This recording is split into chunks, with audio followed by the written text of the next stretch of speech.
Hello मेरे प्यारे बच्चों, आप सभी का स्वागत है एसएस कोचिंग क्लासेस में। मैं राम सिंह। हम एक नए अध्याय के साथ आपके साथ आज फिर आए हुए हैं और उस नए अध्याय का नाम है विद्युत विभव एवं धारिता। इंग्लिश में बोलते हैं इलेक्ट्रिक पोटेंशियल एंड कैपेसिटेंस। ये बहुत इंपॉर्टेंट टॉपिक है, इसमें बहुत सारे क्वेश्चंस बनते हैं। तो इसमें जो भी इंपॉर्टेंट टॉपिक है उनको हम लोग आज कवर करेंगे। तो सबसे पहले, जैसा कि चैप्टर का नाम है कि विद्युत विभव, तो आज का जो हमारा टॉपिक रहेगा वो विद्युत विभव है क्या। पहले इस बात को समझना जरूरी है। विद्युत विभव इंग्लिश में बोलते हैं इलेक्ट्रिक पोटेंशियल। क्या बोलते हैं? Electric potential. अब ये इलेक्ट्रिक पोटेंशियल विद्युत विभव है, इसको V से लिखा जाता है। ये बात आपको ये लर्न करनी है, याद रखनी है कि इसको कैपिटल V से लिखा जाता है। ठीक है। सबसे पहले अगर इसके मीनिंग की बात करें, इसका अर्थ की बात करें, तो ये बेटा क्या करता है, तो इसका काम ये होता है कि ये बताता है आवेश के प्रवाह, आवेश के प्रवाह की दिशा को बताता है। यानी किसको बताता है बेटा? ये आवेश के प्रवाह की दिशा को बताता है ये विभव। जैसे सपोज करो, मैं एक बात कर लेता हूं कि मान लीजिए हमारे पास एक पिंड है और इसके पास मान लीजिए 10 कूलाम का आवेश है, और एक दूसरा पिंड है जिसके पास मान लीजिए 20 कूलाम का आवेश है। एक के पास 10 कूलाम का आवेश है, दूसरे के पास क्या है, 20 कूलाम का आवेश है, और इनको एक वायर से जोड़ दिया गया। इनको क्या किया गया? एक वायर से जोड़ दिया गया। अब आपसे क्वेश्चन ये पूछा जाएगा कि आप ये बताइए कि आवेश का प्रवाह किधर होगा। 10 कूलाम यानी इसको मान लेते हैं ए और इसको मान लेते हैं बी, यानी आवेश का प्रवाह ए से बी में होगा या बी से ए में होगा। तो आप इसका जवाब नहीं दे सकते। क्यों नहीं दे सकते? क्योंकि यहां पर इसका प्रवाह किधर होगा ये बताने का काम कौन करेगा? विभव करेगा। जैसे लेट सपोज हम एक बात करते हैं कि मान लीजिए हमारे पास ये एक टंकी ए है और इसी से कनेक्टेड है हमारे पास दूसरी टंकी बी, यानी दो टैंक हैं जिनको हमने आपस में क्या कर दिया है? कनेक्ट कर दिया। ये देखिए, ये कनेक्ट, ये ए है और ये बी है, और इसमें मान लीजिए वाटर यहां तक भरा हुआ है। ठीक है। और इसमें वाटर है कितना? मान लीजिए 10 लीटर है, और इसमें वाटर कहां तक भरा हुआ है? ये लेवल इसका है, और सपोज करिए इसमें वाटर जो है 20 लीटर है। अब अगर मैं आपसे पूछूं कि पानी का जो प्रवाह होगा वो ए से बी में होगा या बी से ए में होगा, तो आप सिंपल से जवाब देंगे सर ए से बी में होगा। तो प्रवाह किधर होगा? ए से बी में होगा। क्यों होगा? क्योंकि सर इसका जो लेवल है, इसकी जो सतह है ऊपर और इसकी सतह जो है नीचे है, तो वाटर का जो फ्लो होता है सर वो हमेशा उच्च सतह से निम्न सतह में होता है, उच्च सतह से निम्न सतह की ओर होता है। तो वाटर की सतह ये है, तो वाटर यहाँ से यानी इस टैंक से ए से किस में जाएगा सर? बी में जाएगा। ठीक है। तो यहाँ पर वाटर किधर प्रवाहित होगा, किधर बहेगा, ये बात कौन बता रहा है? ये वाटर की सतह बता रही है। उसी तरीके से जो हमारा आवेश होता है, तो आवेश पिंड ए से बी में जाएगा या बी से ए में जाएगा, तो वो कौन बताएगा? वो विभव बताएगा। तो मान लीजिए इसका पोटेंशियल कितना है? इसका पोटेंशियल मान लेते हैं बेटा कितना है? 5 कूलाम है। V इक्वल टू कितना है? 5 कूलाम, 5 वोल्ट है। इसका कितना है बेटा? हम मान लेते हैं इसका जो विभव है वो कितना है? 5 वोल्ट है, और इसका विभव कितना है? 3 वोल्ट है। तो विभव हमेशा याद रखना बेटा, उच्च विभव से निम्न विभव की ओर प्रवाहित होता है। यानी आवेश हमेशा किधर जाएगा? उच्च विभव से निम्न विभव की ओर। यानी अब हम ये कह सकते हैं कि सर आवेश का प्रवाह किधर होगा? आवेश ए से बी में जाएगा। क्यों? क्योंकि ए का जो विभव है वो कितना है? 5 वोल्ट है, और बी का जो विभव है कितना? 3 वोल्ट है। तो दोनों के विभव में जब डिफरेंस होगा तभी विभव का क्या होगा? तभी विभव बेटा एक पिंड से दूसरे पिंड में जाएगा। तो यहाँ पर इसका विभव कितना है? 10 कूलाम है, और इसका कितना है? 20 कूलाम है। तो यहाँ पर विभव, एक काम ये कर लेते हैं कि इसको हम 5 कूलाम लिख लेते हैं। इससे अच्छा ये रहेगा, आप समझ अच्छा पाएंगे, क्योंकि 20 कूलाम है तो पोटेंशियल भी इसका ज्यादा होगा और इसका पोटेंशियल कम है। ठीक है। तो अब आवेश का प्रवाह किधर से किधर हो जाएगा? तो सर इसका विभव ज्यादा और इसका विभव कम है, इसका मतलब सर आवेश का प्रवाह किधर होगा? बी से ए में होगा। क्लियर है? तो एक सिंपल सा मीनिंग हमने ये समझ लिया कि जो आवेश का प्रवाह होगा वो किधर से होगा? सर बी से ए में होगा। क्यों होगा? क्योंकि सर इसका विभव क्या है? ज्यादा, और विभव हमेशा यानी जैसे पानी उच्च सतह से निम्न सतह की ओर प्रवाहित होता है, वैसे ही आवेश उच्च विभव से निम्न विभव की ओर प्रवाहित होता है। ये एक सिंपल से इसकी बात समझ में आ गई। ये हमने इसका सिंपल सा मीनिंग समझा। अब अगर इसकी हम परिभाषा लिखेंगे तो क्या लिखेंगे, थोड़ा सा ध्यान दीजिएगा, इसकी परिभाषा को समझते हैं। क्या होगी इसकी परिभाषा? तो इसकी हम परिभाषा, ये तो इसका मीनिंग हो गया, अर्थ हो गया, तो इसकी परिभाषा क्या होगी समझ लेते हैं थोड़ा। परिभाषा समझिए, परिभाषा हमेशा फार्मूले पे बनती है, तो V बराबर क्या हो जाएगा, W/Q। ये इसका फार्मूला होता है, विभव का फार्मूला होता है। क्लियर है? ये बेटा क्या होता है, विभव का फार्मूला होता है। एक बेटा फोन आ गया था, अब ध्यान से देखिए बेटा, कि अगर मुझे इसकी परिभाषा लिखनी हो, विभव की परिभाषा, तो क्या होगी। मैं मान लेता हूं यदि आवेश कितना है, 1 कूलाम हो, तो अगर मैं आवेश को 1 कूलाम रखूंगा यहाँ पर तो 1 हो जाएगा। देखो कभी भी आपको फार्मूले पे ऐसे डिफिनेशन बनानी, तो हमेशा जो हर में चीजें होती है उसको एकांक मान लो, उसको इकाई मान लो। तो इसको हमने 1 मान लिया, तो यहाँ पर इस तरीके से V बराबर क्या हो जाएगा, W। यानी जो किया गया कार्य होगा वही हमारा क्या कहलाएगा, विभव कहलाएगा।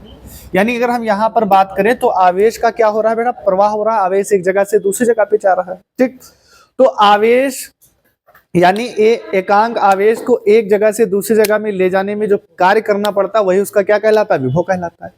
लेकिन इसको हमें यहाँ पर आवेश की प्रकृति भी बतानी पड़ेगी, यानी किस तरीके का आवेश है, कैसा काम करे, उसको भी समझ लीजिए थोड़ा ध्यान से।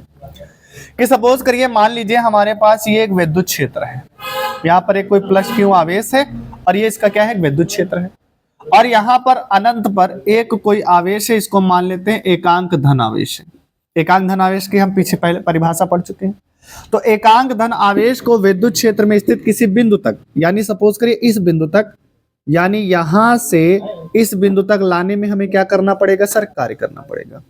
तो यही जो किया गया कार्य होता है, इसी कार्य को बेटा क्या कहा जाता है, विभव कहा जाता है। तो यही किया गया कार्य क्या कहलाता है, विभव कहलाता है। तो अब इसकी परिभाषा क्या लिखोगे, तो याद रखना एकांक धन आवेश, एकांक धन आवेश को हम लोग परीक्षण आवेश भी कहते हैं।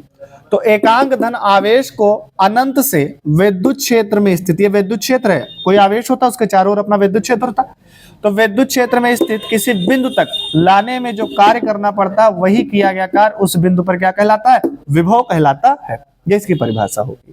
क्या परिभाषा है, एकांक धन आवेश को अनंत से विद्युत क्षेत्र में स्थित किसी बिंदु तक लाने में जो कार्य करना पड़ता है वही किया गया कार्य उस बिंदु पर क्या कहलाता है, विभव कहलाता है। क्लियर है? और इसको काहे से लिखते हैं, कैपिटल V से लिखते हैं। क्लियर है?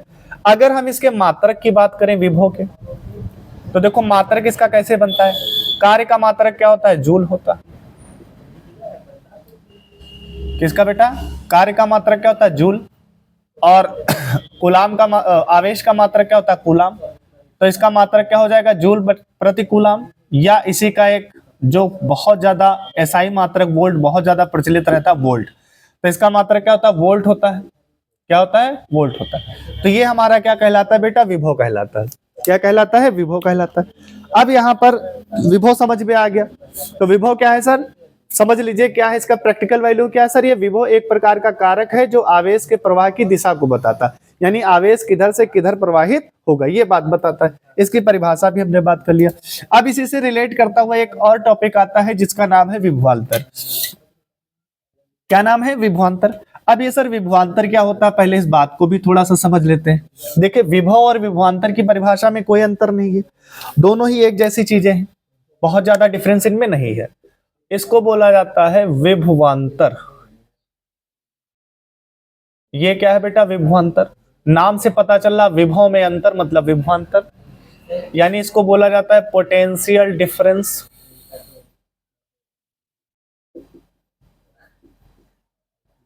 ये क्या है, पोटेंशियल डिफरेंस, यानी विभवांतर, विभव में अंतर। सपोज करिए कि मान लीजिए कि दो पिंड हैं। अब देखिए करंट का फ्लो तभी होता है, धार आवेश का प्रवाह तभी होगा जब बेटा विभवांतर होगा। अगर कहीं पर विभवांतर नहीं है मतलब पोटेंशियल डिफरेंस नहीं है, तो वहां पर धारा का प्रवाह यानी हम ये कह सकते हैं कि आवेश का प्रवाह वहां पर नहीं होने वाला। ठीक है, तो सपोज करिए इसकी परिभाषा, यानी विभवांतर और विभव की परिभाषा में सिर्फ एक ही अंतर है। यहाँ पर देखिए मान लीजिए हमारे पास ये इलेक्ट्रिक फील्ड है, हमारे पास ये क्या है, एक विद्युत क्षेत्र है, और विद्युत क्षेत्र में एक बिंदु यहाँ पर मान लीजिए सपोज A है और एक बिंदु बेटा यहाँ पर क्या है, B है। ठीक है, एक बिंदु A है और एक बिंदु क्या है, B है, और इसका जो विभव बेटा क्या है, VA मान लेते हैं और इसका विभव मान लेते हैं क्या है, VB है। क्लियर है, इसका क्या है, विभव भी है। अब इसकी परिभाषा क्या बनेगी, ध्यान से सुनना। यहां पर कोई एक परीक्षण आवेश रखा हुआ, तो एकांक आवेश को विद्युत क्षेत्र में स्थित एकांक आवेश को एक बिंदु से दूसरे बिंदु तक, एक बिंदु से दूसरे बिंदु तक ले जाने में जो कार्य करना पड़ता है, वही किया गया कार्य उन दोनों बिंदुओं के बीच क्या कहलाता है, विभवांतर कहलाता है। फिर एक बार परिभाषा पर कह रहा हूं, विद्युत क्षेत्र में स्थित एकांक धनावेश को, ये क्या है बेटा, एकांक धनावेश है। ये क्या है, एकांक धनावेश को एक बिंदु से दूसरे बिंदु तक ले जाने में जो कार्य किया जाता है, वही किया गया कार्य दोनों बिंदुओं के बीच विभवांतर कहलाता है। क्लियर है, यानी किया गया कार्य ही आपका बेटा क्या कहलाएगा, विभवांतर कहलाएगा। ये बात आप समझ गए, विभवांतर। अब यहाँ पर दोनों का पोटेंशियल यानी विभव की जगह पे क्या लिखना, विभवांतर। तो पोटेंशियल डिफरेंस क्या है, VA माइनस VB। कार्य करना पड़ रहा है तो कार्य W रहेगा, कितना, एकांक धन आवेश है तो क्या लिखोगे, Q। तो इसका फार्मूला बन जाएगा पोटेंशियल डिफरेंस का VA माइनस VB बराबर W बटे Q।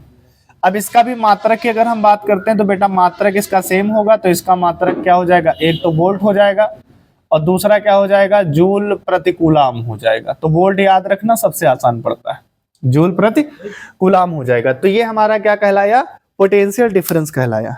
क्लियर है।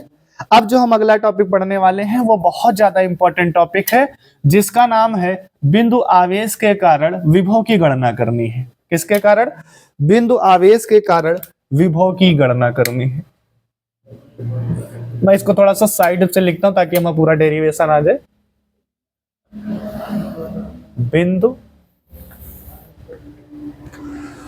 हाँ दिख रहा है, बिंदु आवेश के कारण विभव की गणना। ये इंपॉर्टेंट है, इंपॉर्टेंट नहीं, ये वेरी इंपॉर्टेंट है और ये एग्जाम में पूछा जाता है, आपके बोर्ड एग्जाम में ये हमारे आता है। क्लियर है, इतनी बात आप लोगों को समझ में आई, जल्दी से बताइए। तो यहां पर बेटा बिंदु आवेश का मतलब क्या है, पहले इस बात को समझ लेते हैं। बिंदु आवेश का मतलब कोई बहुत छोटा आवेश नहीं, मतलब यहां पर कोई एक गोलीय आवेश की बात की जा रही है। तो बिंदु आवेश का मतलब एक गोलीय आवेश है। तो सपोज करिए यहाँ पर एक क्या है मेरे पास बेटा, एक बिंदु आवेश यानी गोलीय आवेश है और इसको प्लस क्यू चार्ज दिया गया। क्या दिया गया, प्लस क्यू चार्ज। और हम मानते हैं कि अगर कोई गोलीय पिंड हो, अगर हम उसको प्लस क्यू चार्ज दे रहे हैं, या कोई भी हमारा पिंड हो, अगर हम उसको कोई चार्ज देते हैं, उसके चारों ओर क्या होता है, एक विद्युत क्षेत्र उत्पन्न हो जाता है। क्या हो जाता है बेटा, एक विद्युत क्षेत्र उत्पन्न हो जाता है। क्लियर है। अब मान लीजिए एक बिंदु, इससे कुछ दूरी पर एक बेटा बिंदु हमने मान लिया क्या है, P है, और इस पर हमारा क्या है, कोई परीक्षण आवेश रखा हुआ है। ठीक है, क्या रखा हुआ, परीक्षण आवेश रखा हुआ। और इस परीक्षण आवेश को इसके विद्युत क्षेत्र तक लाने में जो किया गया कार्य होगा, वही हमारा क्या कहलाएगा, विभव कहलाएगा। तो यहाँ पर ये जो टोटल डिस्टेंस है, मेरी बात ध्यान से सुनना, इसकी जो यहाँ से यहाँ तक की जो टोटल डिस्टेंस है, इसको बेटा हम मान लेते हैं स्मॉल r। क्या मान लेते हैं, स्मॉल r। यहाँ पर हमने क्या किया, इसके छोटे दो खंड ले लिए, एक खंड A लिया और एक खंड लिया B। तो ये खंड A है और ये बेटा खंड क्या है, B है। और इन दोनों खंडों के बीच यानी हमने क्या लिया, एक स्मॉल पीस ले लिया। टोटल डिस्टेंस है उसका हमने एक स्मॉल पीस लिया और इस डिस्टेंस को हमने क्या माना है, इस स्मॉल पीस की जो लंबाई है उसको हमने क्या माना है बेटा, dx माना। तो इसको बेटा हमने क्या माना है, dx माना है। क्लियर है। और याद रखिए यहां से बिंदु P की जो दूरी है, B की जो दूरी है, उसको हमने x मान लिया। क्या मान लिया, x मान लिया। तो यहां पर ये हमारा बिंदु P पर कोई परीक्षण आवेश रखा हुआ है। क्लियर है, इतनी बात बेटा समझ में आ गई। अब इस बिंदु को हमने नाम दे दिया O।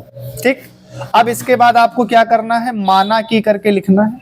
माना की करके, या आप अपनी बुक के रेफरेंस से लिख सकते हैं या कहीं से सहारा ले सकते हैं। तो माना की करके आप लिखेंगे। तो सबसे पहले हम क्या लिखेंगे, हम लिखेंगे बिंदु B। ध्यान से देखना, हम लिखेंगे बिंदु B पर विद्युत क्षेत्र की तीव्रता। तो आपने पढ़ा है कि किसी भी बिंदु पर हम विद्युत क्षेत्र की तीव्रता को कैलकुलेट कर सकते हैं। तो उसके लिए आप लोगों ने फार्मूला पढ़ा है, क्या पढ़ा है कि E बराबर क्या बेटा, E बराबर 1/4 पाई एप्सिलॉन नॉट। क्या पढ़ा आप लोगों ने, 1/4 पाई एप्सिलॉन नॉट। और बेटा यहाँ पर ध्यान से देखो, ये हो जाएगा क्यों, और डिस्टेंस बेटा यहां से यहां तक की कितनी है, x है, इसलिए क्या हो जाएगा dx स्क्वायर, क्या हो जाएगा बेटा dx स्क्वायर हो जाएगा। तो हमने क्या पढ़ा, बिंदु B पर विद्युत क्षेत्र की तीव्रता की हम लोगों ने गणना कर ली। अब मान लीजिए कि हम इमेजिन कर लेते हैं कि ये जो पॉइंट चार्ज है, जो हमारा बिंदु आवेश है, वो कहां पर रखा हुआ, पॉइंट बी पर है। तो पॉइंट बी से ए तक की दूरी लाने में हमें कितना कार्य करना पड़ रहा है, ये हम निकाल लेते हैं। तो हम लिखेंगे, क्या लिखेंगे, एकांक आवेश को, क्या लिखेंगे बेटा, एकांक आवेश को बिंदु P से, एकांक आवेश को बिंदु P से, एकांक आवेश को बिंदु B से A तक लाने में किया गया कार्य, तो कितना कार्य करना पड़ रहा है। तो हम जानते बेटा, देखिए ये स्मॉल डिस्टेंस ला रहे हैं तो हमें कार्य भी स्मॉल करना पड़ेगा। तो यहां पर क्या हो जाएगा dw, ये d ओमेगा नहीं, क्या है dw। और कार्य बराबर क्या होता है, काल बराबर होता है बेटा बल गुणे विस्थापन। क्या होता है, बल गुणे विस्थापन। तो यहाँ पर जो बल लग रहा है, तो विद्युत क्षेत्र की तीव्रता क्या है, एक प्रकार का बल है। तो यहाँ पर बेटा क्या हो जाएगा, बल E। और विस्थापन कितना हो रहा है, B से A तक आ रहा है, यानी विस्थापन dx हो रहा है। तो ये क्या हो जाएगा dx, E इंटू dx, या इंटू में लिख लो E इंटू dx। अब यहाँ पर एक बात बहुत ध्यान से समझिएगा कि यहाँ पर जो बेटा परीक्षण आवेश है वो किस नेचर का है, पॉजिटिव नेचर का है, एकांक धन आवेश है, प्लस है। और यहाँ पर ये जो हमने पॉइंट चार्ज लिया, जो बिंदु आवेश लिया, वो भी क्या है, प्लस है। तो जब इसको हम इस तरफ ले जाएंगे, ये भी प्लस है और ये भी प्लस है, तो इनके क्या होगा, बीच प्रतिकर्षण होगा। तो प्रतिकर्षण यानी ये अपने से दूर भेजेगा, तो यानी इसके विरुद्ध हमें कार्य करना पड़ेगा। और जब इसके विरुद्ध हमें कार्य करना पड़ेगा, तो यहाँ पर बेटा क्या हो जाएगा, माइनस। तो माइनस चिन्ह ये बता रहा है कि हम लोग क्या कर रहे हैं, इसके विद्युत क्षेत्र के विपरीत, यानी इसका जो प्रतिकर्षण बल है उसके विपरीत काम कर रहे हैं। इसलिए जो किया गया कार्य होगा वो कैसा आएगा मेरे बच्चे, निगेटिव आएगा। क्या इतनी सी बात आप लोगों को समझ में आ गई, जल्दी से बताइए। ठीक है, अब यहां पर ध्यान से देखिए कि अब आगे बेटा यहां पर हम लोग E का मान रखेंगे, कहां से उठा करके, यहां से। तो ये हो जाएगा dw बराबर 1/4 पाई एप्सिलॉन नॉट। ये निगेटिव लगा है, निगेटिव लगा लीजिए आप लोग, ये माइनस लगा हुआ है, और इनटू क्या है, x/x स्क्वायर, और यहां पर बेटा इंटू क्या है, ये dx है। बात क्लियर, इतनी समझ में आ गई। तो ये हमने बेटा छोटा सा, यानी बिंदु B से A तक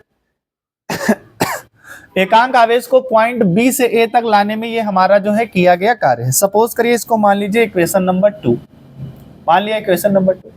अब हम क्या लिखेंगे कि एकांक, क्या बेटा, एकांक क्या है, एकांक आवेश या एकांक धनावेश कर लीजिए, कोई दिक्कत नहीं है। एकांक आवेश या एकांक धनावेश, जो आपको करना हो उससे कोई दिक्कत नहीं है। ठीक है, तो मैं लिख देता हूं, मैंने वहां पे लिखा एकांक आवेश। तो एकांक आवेश को अनंत से, कहां से बेटा, अनंत से, एकांक आवेश को अनंत से d दूरी, ये सॉरी ये एकांक आवेश है, तो यहां से यहां तक r दूरी तय करना पड़ेगा। तो हम क्या लिखेंगे, एकांक आवेश को अनंत से r दूरी तक लाने में किया गया क्या बेटा, कार्य। तो कितना कार्य करना पड़ रहा है, तो देखो बात यह है कि हम छोटी छोटी डिस्टेंस इस तरह से लाएंगे तो जुड़ जाएंगे, तो वो पूरी एक r दूरी कवर कर लेगा। ठीक है, इसलिए हम इसका क्या करेंगे, d छोटे छोटे कार्यों का समाकलन कर देंगे, तो ये एक बड़ा कार्य बन जाएगा। तो dw क्या हो जाएगा, w, यहाँ पर इसका क्या करेंगे, समाकलन, तो यहाँ पर क्या हो जाएगा, dw हो जाएगा। क्या हो जाएगा मेरे बच्चे, dw हो जाएगा। अब यहाँ पर हम बेटा इसका समाकलन कर रहे हैं, तो कहां से समाकलन कर रहे हैं, तो सर अनंत से ला रहे हैं, तो अनंत का कितनी दूरी ला रहे हैं सर, r तक ला रहे हैं, तो इसलिए क्या हो जाएगा यहाँ पर d और इंटू ये क्या हो जाएगा, ये समाकलन का साइन होता है। अब यहां से अगर इसके मान को हम भरेंगे, तो ये अनंत का साइन है और ये r है, तो dw की जो वैल्यू आई है वो क्या है, -1/4 पाई एप्सिलॉन नॉट, ध्यान समझते रहिएगा, और q/r एक्स स्क्वायर इंटू बेटा यहाँ पर क्या हो गया dx। अब यहाँ पर जो कांस्टेंट वैल्यू है वो बेटा क्या हो जाएगी, बाहर आ जाएगी। कांस्टेंट वैल्यू का मतलब कि यहाँ पर बेटा इसको इन दोनों को छोड़ करके, अब यहाँ पर ये कांस्टेंट वैल्यू के नहीं, क्योंकि बेटा यहाँ पर जो समाकलन, यहाँ पर देखिए जो डिफरेंशिएट किया गया वो x के सापेक्ष समाकलन हुआ, तो यहाँ पर ये dx क्या हो जाएगा, बच जाएगा। तो ये कांस्टेंट वैल्यू हमारी बाहर कौन कौन सी आएगी, माइनस का 1/4 पाई एप्सिलॉन नॉट, और ये बेटा क्या हो जाएगा, इसके साथ में q बाहर आ जाएगा। तो अंदर हमारे पास क्या बचेगा, तो हमारे पास बचेगा dx, अंदर हमारे पास बचेगा 1/dx into, sorry x square है ये बेटा क्या हो जाएगा, एक्स स्क्वायर इंटू क्या बचेगा, ये dx। इतना हमारे पास वैल्यू बचने वाला है। दिख रहा है ना सबको, ये बेटा हमारा क्या है, r है, ये हमारे पास क्या है, r है। क्या सभी को दिखाई दे रहा, मैं चेक कर लेता हूं एक बार, अभी दिख रहा है सबको, हाँ अभी तक तो दिख रहा है, कोई दिक्कत आने वाली नहीं है, अभी तक दिख रहा है। अब यहाँ पर ध्यान से देखो, इसका एक फार्मूला होता है, मैं यहीं पे लिख देता हूं, इसको समझिएगा कि समाकलन का एक फार्मूला होता है। वो क्या होता है कि अगर बेटा x की पावर n हो और इंटू बेटा यहाँ पर क्या हो, dx हो, x की पावर n और यहाँ पर बेटा क्या हो, dx हो, तो इसका जो समाकलन होता है वो आता है, वो क्या आता है, याद रखना, वो होता है x की पावर n+1/n+1। ये इसका समाकलन का फार्मूला होता है। अब यहाँ पर अगर हम इसको समाकलन जब करेंगे तो ध्यान से मेरी बात सुनना कि ये पावर, अभी देखो इसको ऐसे एज इट इज लिख लो, -1/4 पाई एप्सिलॉन नॉट। अब यहाँ पर ये इसके साथ क्या है मेरे बच्चे, क्यों है। अब यहाँ पर देखो इसको हम थोड़ा सा एडजस्ट करते हैं पहले, ये अभी पावर नीचे प्लस में, ऊपर जाएगी तो पावर क्या हो जाएगा, माइनस में, तो x की पावर -2 और ये क्या हो जाएगा, dx क्या हो जाएगा, अनंत से r तक की हम इसका क्या कर रहे हैं, समाकलन कर रहे हैं, ठीक है। तो अब यहाँ पर -1/4 पाई एप्सिलॉन नॉट और ये बेटा यहाँ पर क्या हो जाएगा, q।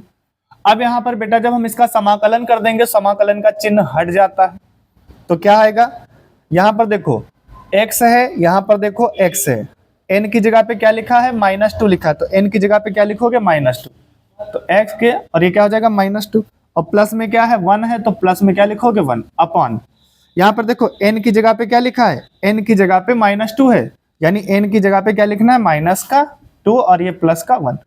अब इसका हमने समाकलन कर दिया, समाकलन का चिन्ह हट जाएगा, ये इसकी लोअर लिमिट है और ये इसकी अपर लिमिट है, ठीक है। इतनी बात समझ में आ गई।